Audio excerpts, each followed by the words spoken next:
Hi friends, ಇಂದು ನಾವು explore ಮಾಡೋದು ಒಂದು ಸೂಪರ್ ಇಂಟ್ರೆಸ್ಟಿಂಗ್ ವಿಷಯ.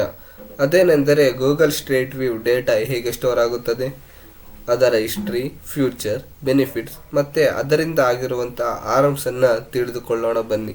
ಹಾಗೆ ನಿಮಗೆಲ್ಲರಿಗೂ ಒಂದು ದೊಡ್ಡ ಡೌಟ್ ಇರುತ್ತದೆ, ಅದೇನೆಂದರೆ ಗೂಗಲ್ಗೆ ಇದರಿಂದ ಯಾವ ರೀತಿ ಪ್ರಾಫಿಟ್ ಸಿಗುತ್ತದೆ, ಅದರ ಬಗ್ಗೆ ತಿಳಿದುಕೊಳ್ಳೋಣ ಬನ್ನಿ.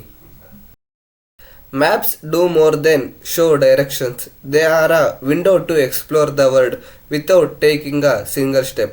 ಅಂದರೆ ನಕ್ಷೆಗಳು ಕೇವಲ ದಿಕ್ಕನ್ನು ತೋರುವುದಿಲ್ಲ, ಅವು ಒಂದೇ ಹೆಜ್ಜೆಯನ್ನು ಕೂಡ ಇಡದೆ ಲೋಕವನ್ನು ಅನ್ವೇಷಿಸಲು ಇರುವ ಒಂದು ಕಿಟಕಿ.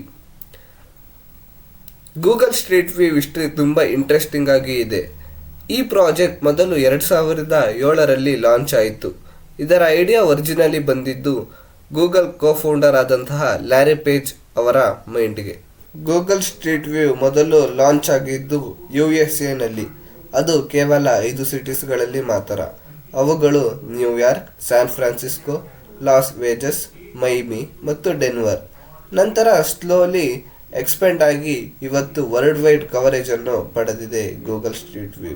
Google street view storage method ಕೂಡ ತುಂಬ ಯೂನಿಕ್ ಆಗಿದೆ.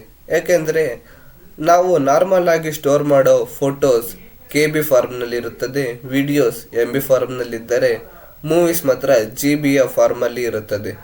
ಬಟ್ ಸ್ಟ್ರೀಟ್ ವ್ಯೂ ಮಾತ್ರ ಟೋಟಲಿ ಡಿಫ್ರೆಂಟ್ ಆಗಿ ಇರುತ್ತದೆ. ಯಾಕೆಂದರೆ ಇಲ್ಲಿ ಇಮೇಜ್ ಕ್ಯಾಪ್ಚರ್ ಆಗೋದು ಸ್ಪೆಷಲ್ 360 ಕ್ಯಾಮ್ರಾಸ್ನ ಮೂಲಕ.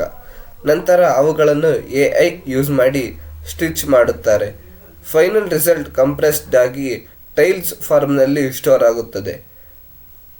ನಾವುಗಳು ಗೂಗಲ್ ಸ್ಟ್ರೀಟ್ ವ್ಯೂವನ್ನು ಓಪನ್ ಮಾಡಿದಾಗ ಗೂಗಲ್ ಫುಲ್ ಫೋಟೋವನ್ನು ಲೋಡ್ ಮಾಡೋದಿಲ್ಲ.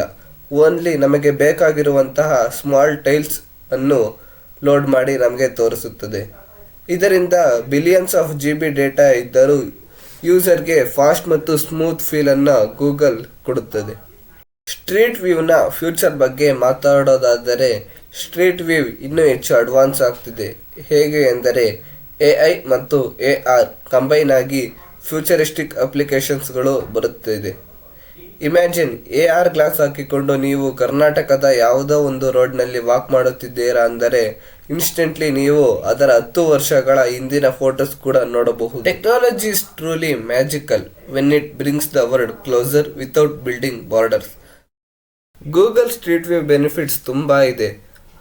ಗೂಗಲ್ ಸ್ಟ್ರೀಟ್ ವ್ಯೂ ಯೂಸ್ ಮಾಡೋದ್ರಿಂದ ಜನರಿಗೆ ತುಂಬ ಅನುಕೂಲ ಇದೆ. ಉದಾಹರಣೆಗೆ ಹೊಸ ನಗರಕ್ಕೆ ಹೋಗುವ ಮೊದಲು ನಾವು ರಸ್ತೆ, ಪಾರ್ಕಿಂಗ್ ಪ್ಲೇಸಸ್ ಎಲ್ಲ ನೋಡಿಕೊಳ್ಳಬಹುದು. ಇದರಿಂದ ನ್ಯಾವಿಗೇಷನ್ ಈಸಿಯಾಗಿ ಟೈಮ್ ಕೂಡ ಸೇವ್ ಆಗುತ್ತದೆ. ಟ್ರಾವೆಲ್ ಮತ್ತು ಟೂರಿಸಂ ವರ್ಲ್ಡ್ನಲ್ಲೂ ಕೂಡ ಬಿಗ್ ರೋಲ್ ಇದೆ. ಹೇಗೆಂದರೆ ಟ್ರೈ ಬಿಫೋರ್ ಯು ಫ್ಲೈ, ಅಂದರೆ ಹೋಗೋ ಮುಂಚೆ ಸಿಟಿ ಅಥವಾ ಟೂರಿಸಂ ಸ್ಪಾಟನ್ನು ಹೇಗಿದೆ ಅಂತ ವರ್ಚುವಲ್ ಟೂರ್ ಮಾಡಿ ಮುಂಚೆನೇ ಡಿಸೈಡ್ ಮಾಡಿಕೊಳ್ಳಬಹುದು.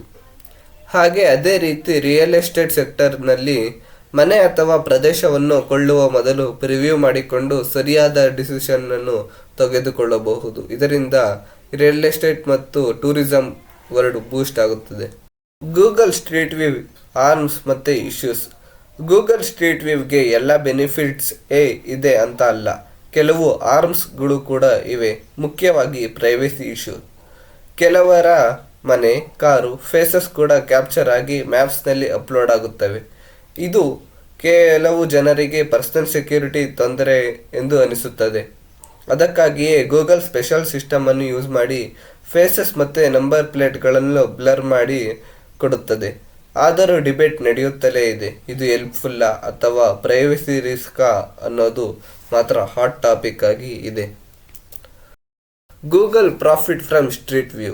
ಸ್ಟ್ರೀಟ್ ವ್ಯೂ ಯೂಸರ್ಸ್ಗೆ ಫ್ರೀ ಸರ್ವಿಸ್ ಆಗಿ ಕಾಣಿಸುತ್ತದೆ.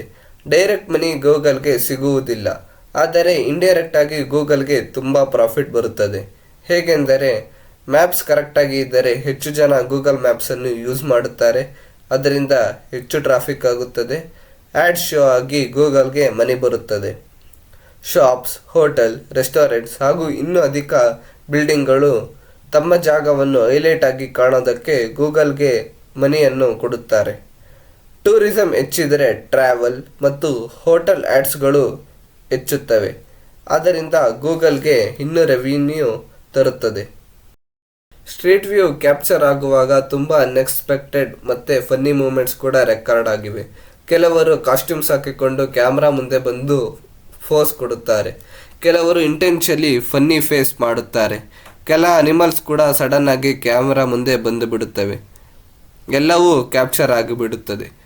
ಒಮ್ಮೆ ಒಂದು ಮ್ಯಾನ್ ಹಾರ್ಸ್ ಮಾಸ್ಕ್ ಹಾಕಿಕೊಂಡು ಸ್ಟ್ರೀಟ್ನಲ್ಲಿ ಕುಂತಿದ್ದ. ಅದು ಇಂಟರ್ನೆಟ್ಟಲ್ಲಿ ಸೂಪರ್ ವೈರಲ್ ಮೀಮ್ ಆಗಿಬಿಟ್ಟಿತ್ತು. ಇಂತಹ ಸಣ್ಣ ಸಣ್ಣ ಮೂಮೆಂಟ್ಸ್ ನೋಡಿದರೆ ಬೋರಿಂಗ್ ಮ್ಯಾಪ್ ಕೂಡ ಇಂಟ್ರೆಸ್ಟಿಂಗ್ ಆಗಿ ಫೀಲ್ ಆಗುತ್ತದೆ. ಇದರಿಂದ ಸ್ಟ್ರೀಟ್ ವ್ಯೂಗೆ ಒಂದು ಫನ್ ಆ್ಯಂಡ್ ಹ್ಯೂಮನ್ ಟಚ್ ಬರುತ್ತದೆ. Future and emotional content. Street view ಕೇವಲ ನ್ಯಾವಿಗೇಷನ್ ಟೆಕ್ನಾಲಜಿ ಅಲ್ಲ, ಇದು ಪೀಪಲ್, ಪ್ಲೇಸಸ್ ಮತ್ತು ಮೆಮೊರೀಸ್ನ ಕನೆಕ್ಟ್ ಮಾಡುತ್ತವೆ. ಇಮ್ಯಾಜಿನ್ ಮಾಡಿ 2050ರಲ್ಲಿ ನಿಮ್ಮ ಚೈಲ್ಡ್ಹುಡ್ ಹೋಮ್ ಹೇಗಿತ್ತು ಅಂತ ನೋಡೋಕ್ಕೆ ಸ್ಟ್ರೀಟ್ ವ್ಯೂವನ್ನು ಓಪನ್ ಮಾಡುತ್ತೀರಾ. ಅದು ಒಂದು ಎಮೋಷನಲ್ ಟ್ರಿಪ್ ಆಗಿಬಿಡುತ್ತದೆ. ಹಳೆಯ ಮೆಮೊರೀಸ್ ರಿವೈವ್ ಆಗಿರುತ್ತವೆ.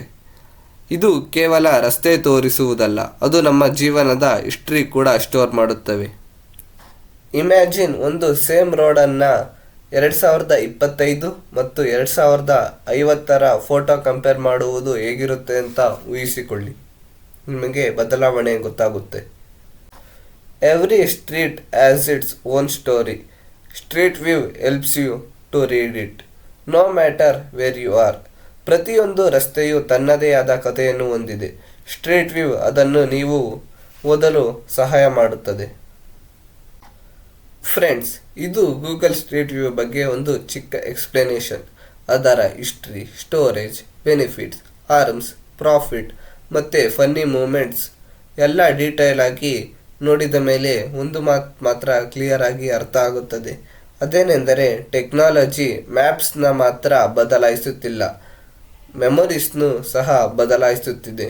ಇಂತಹ ಇನ್ಫಾರ್ಮೇಟಿವ್ ವಿಡಿಯೋಸ್ ಬೇಕಾದರೆ ದಯವಿಟ್ಟು ನನ್ನ ಚಾನೆಲ್ಗೆ ಲೈಕ್ ಮಾಡಿ, ಶೇರ್ ಮಾಡಿ ಮತ್ತು ಸಬ್ಸ್ಕ್ರೈಬ್ ಮಾಡಿ ಅಂತ ಹೇಳುತ್ತಾ ನನ್ನ ವಿಡಿಯೋವನ್ನು ಮುಗಿಸುತ್ತಿದ್ದೇನೆ. ಇನ್ನೊಂದು ವಿಡಿಯೋ ಅತಿ ಶೀಘ್ರದಲ್ಲೇ ಬರುತ್ತದೆ. ಧನ್ಯವಾದಗಳು.